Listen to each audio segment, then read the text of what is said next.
So I started getting into this stupid-ass show when BFB 15 came out. At that point, it was one of those shows where you couldn't take your eyes off of it, since you were so lost, like, why are there a million characters, and why are there more, and why are they objects, and why do they hate each other, and what are their conversations normally like, because it's obviously not like this. But, like, the dialogue was also really good. It felt like it wasn't talking down with you. It felt realistic for the situations they were in, but not actually realistic, since actual realistic dialogue usually isn't entertaining. And it doesn't really fit BFDI, honestly. So obviously I wanted to watch more episodes, so I went to 1A, and then I was even more confused. Why do they sound like kids? Why was the animation so bad? Why... Yeah, that's pretty much it. I'm sorry, but there's still this shitty, is this character overrated or underrated type of brain rot that doesn't really explain their thoughts on the whole show or even the characters that the content is about. And the actual engagement on that engagement bait is just most people saying, like, I like the character in show because I like the characters or show. And other surface level stuff, and that's fair, but, like, why even comment if it's so shallow? And I never saw an in-depth analysis of the show itself and why they like it on a personal level, just like how the characters are on a surface level, but not on the show as a whole. So that's what I'm gonna try and talk about. My true, honest feelings about everything. This is mostly unscripted. So I kept watching the show, and it still baffled me. Like, they just skipped season 2, and especially because they skipped season 3. But instead of season 3, we get 4. Season 4, you get the pun? You get the pun? But yeah, I kept watching the show, and eventually understood that was just a dumb, stupid show made by dumb, stupid kids. But in a charming sense, you know? Then I want it to be more, and sometimes that comes to be iffy because most of the scenes are just jokes, and when you analyze them critically and try to make serious moments out of those jokes, then it can be really bad, like with the Taco and Book arc, basically alluding to stuff that were just jokes or things that we don't know happened because they skipped season 2 and yeah. So that just makes us mad at Book because we don't know what happened to Free Smart, besides the Match's dance party joke, that made her act that way.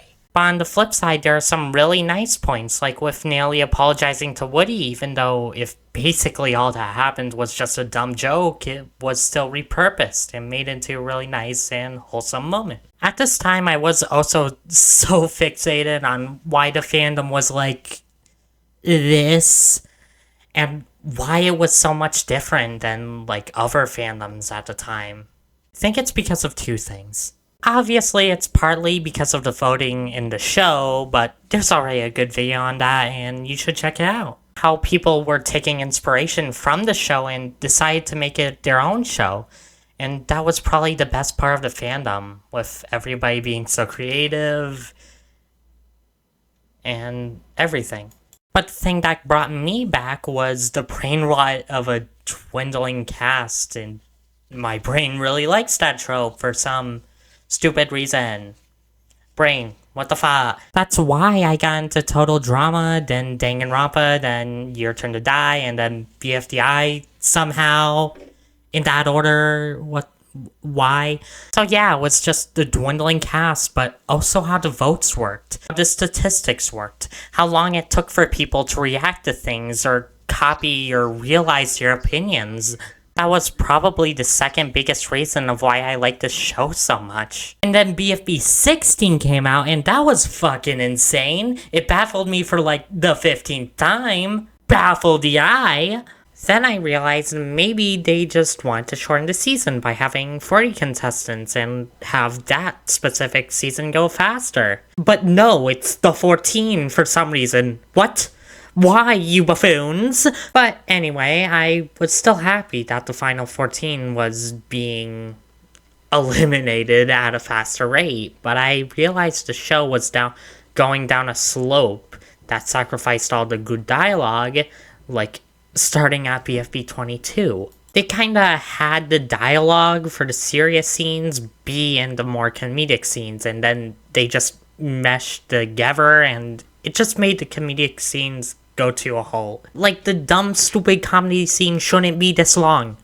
You buffoon. It halts the pacing and makes the whole thing much less rewatchable. Even on the more brainwash episodes like 19 and 20, they were still real big comfort because I could just watch them and turn my brain off from my lonely life for like 20 minutes or so because I had quick and well-made dialogue. Even if you critically analyze it and realize they're bad, they're still fun to watch, and I think that's kind of the magic of early BFB, or BFB post-split, I guess. I'm not saying this to praise BFB 20 or diss BFB 22, because 22 is really good. The ending with the Fiery and Leafy arc was really good, but the dialogue was still weird. But it's not like the worst cases like BFB 24 and 30, but ultimately 22 still has flaws.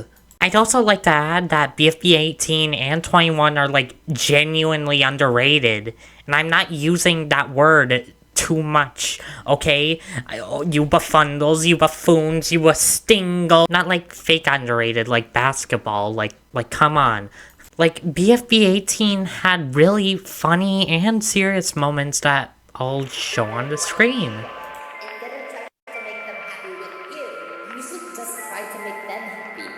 Is there anything your teammates want that you weren't letting them have?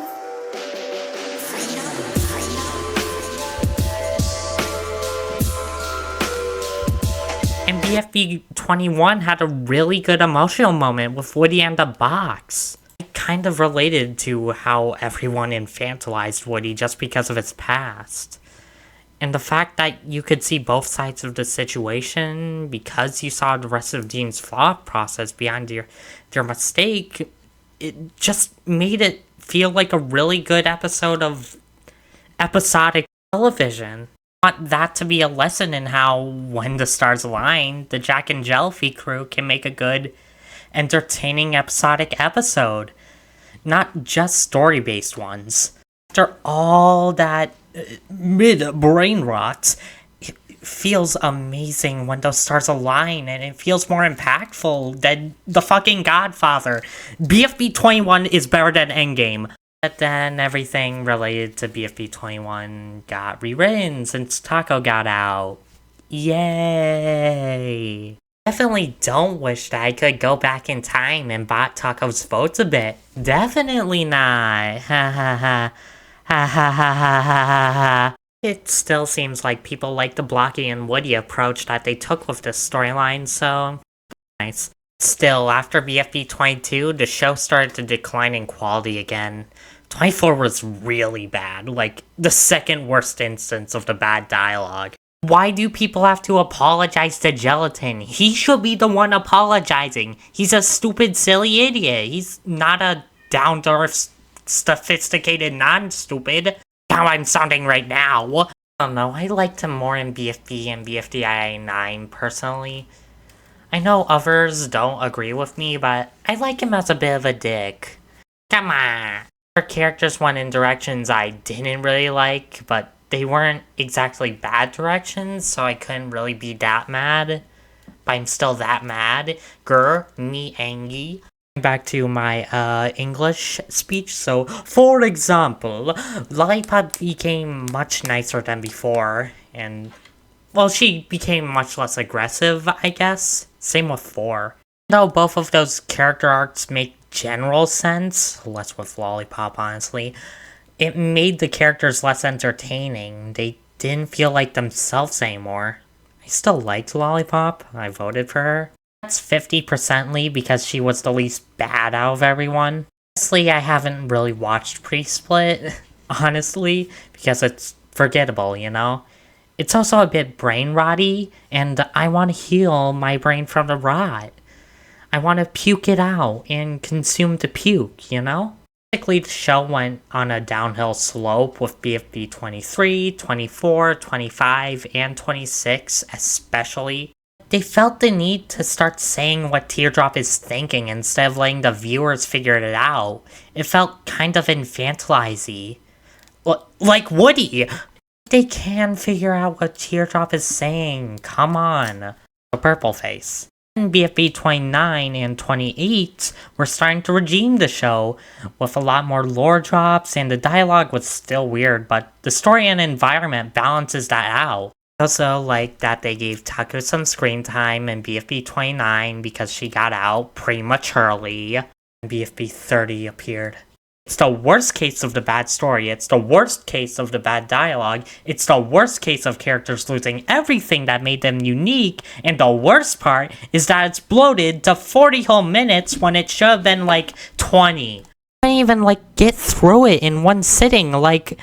Last act also felt so unearned. Why is Gelatin roasting 4? Shouldn't it be Lollipop or Bubble? Bubble is the most fragile character inside and outside, so she would understand how much she's been hurt by 4 and everyone else. She could have had a happy ending after all she's been through, but no! Gelatin has that one throwaway joke, so obviously he should have the most important part in the episode. That makes so much fucking sense, yeah!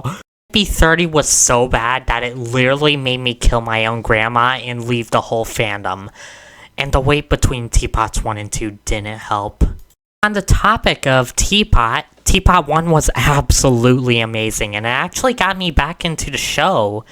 The first 2 episodes were so good. The dialogue was back to how it was, all the characters felt like themselves, and I missed them so much since BFB. But then Satomi got fired because of creative differences, and yeah, it makes sense. Characters were acting weird. There were obviously a lot of switch-ups in animation, and the fact that Teardrop joined. Honestly, Teapot 2 had the vibe of a production hell because of those decisions.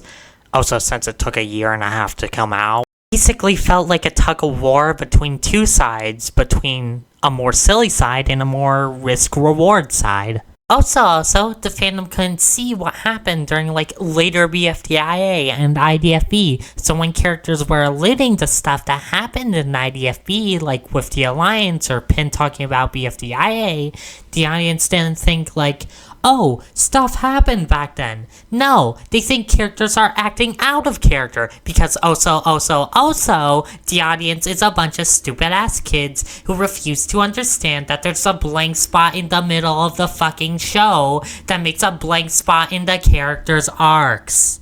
In the end, I hate children and think they should explode.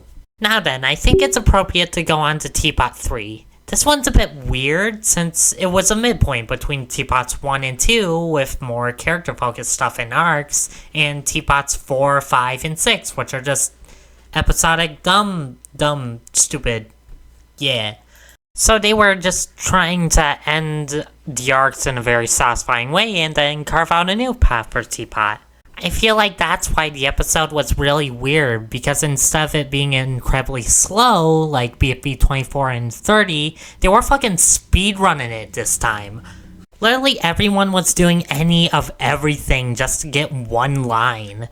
I think they should have had more time in the oven to actually see what it's going for, since they were obviously going for something. That's why Teapot 3 is my least favorite Teapot episode. It's not even that bad, so that should say something about the season's quality, for me at least. Even though the entire season was insanely inconsistent, that's still kind of why I tune into Teapot. For example, episodes 5 and 6 made me believe it's just dumb, stupid, dumb, silly, and oh, there's no more character arcs, and that's kinda disappointing because it meant a lot of the newer characters are going home because they had a lot less screen time, and also because there's 64 fucking contestants for some reason. And no, the second coming of Christ isn't a trans woman yet, but it created new arcs with Fanny and stuff, which I couldn't even think of, and they continued Quark and Winter, which was really good. But the Death Pact stuff, oh my god, they actually listened to the criticism and made that into a plot point. And now finally he has actual potential to win, which I could have never saw coming, fucking ever. And I was so glad that Clock and Winter was still a thing, and I guess it ended really good. Kinda wish I had a bit more time, but whatever. I'm guessing my ideas bounce around a bit because clock being forgotten wasn't being tossed at all before I said that, and also I am God. I willed that into existence, motherfucker! Also, the dialogue wasn't as good as BFB and Teapots 1 and 2, but it still wasn't bad or over-explanatory. Kind of gets like that in Teapot 11, but I think Sam is just trying to get the general gist of these characters. And then Teapot 8 came out, and it was slightly less good, but everyone hated it for some reason. Like, sure, the challenge was unoriginal, but everyone was in character. Golf Ball was in character. But I just feel like people were becoming too harsh on Sam and, like, the showrunners in general. Maybe it's just because I liked the episode or because of Twitter, but the fandom felt really toxic that they were hating on it so much. I just felt bad for everyone involved. But then we moved on to Teapots 9 and 10, and they were amazing. They were praised by the fan base, and I think Teapot went on a bit of a stride there. But then a little while later, I became a bit worried about Teapot 12.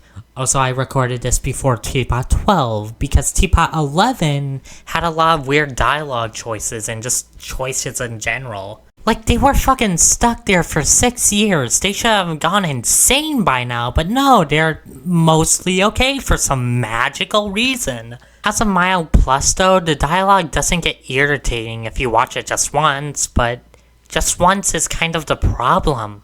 I still like Teapots 4, 5, and 6 because you can just turn your brain off and not think about anything that's around you, but my stupid brain can't do that if it's irritating. It was a really good escape though. Even the bad episodes were good for me, like BFB 20 was good because it helped me personally. And all those fast-paced, dumb episodes got me away from what my mind was thinking and not going insane. So, thank you, Jack and Jelfie, for not making me go insane. My worst fear is that I'll become disinterested in this, and I feel like I will because my stupid brain won't listen to the dialogue. I don't want to complain, but I don't know, I like stupid, dumb jokes from a stupid-ass show. Also, the best joke in the series is them burning in hell, so bye. Go burn in hell. I don't know you. Fuck you.